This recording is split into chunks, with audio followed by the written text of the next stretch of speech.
আজ সকাল সকাল বেরিয়ে পড়েছিলাম বাজার করতে।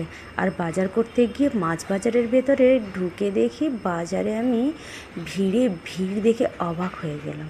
সেটা কেন জানো? আজকে বাজারে এত বড় একটা শঙ্কর মাছ এসছে, যা আগে কখনো বাজারে আমি কখনো দেখিনি, আর বাজারের অনেকেই বলছে তারাও কখনো দেখেনি।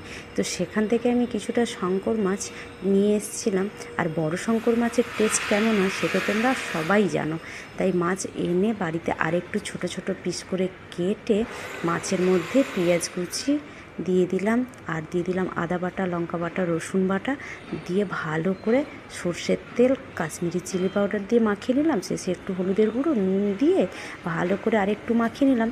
70% কিন্তু রান্না হয়ে গেল, বাকি 30% কড়াইতেই রান্না হবে। এবার কড়াইয়ের মধ্যে সর্ষের তেল দিয়ে তেজপাতা, সাদা জিরে দিয়ে ওই মাখানো মাছগুলো দিয়ে কিছু সময় ফুটিয়ে নিয়ে সেদ্ধ হয়ে আসলেই এবার আগের থেকে সেদ্ধ করে রাখা আলুগুলো দিয়ে নাড়িয়ে চাড়িয়ে ভালো করে ফুটিয়ে নিয়ে তৈরি হয়ে গেল আমার শঙ্কর মাছ আলু দিয়ে কষা। মাংস ফেল হয়ে যাবে, নামানোর আগে একটু গরম মশলা দিয়ে নামিয়ে নিলাম।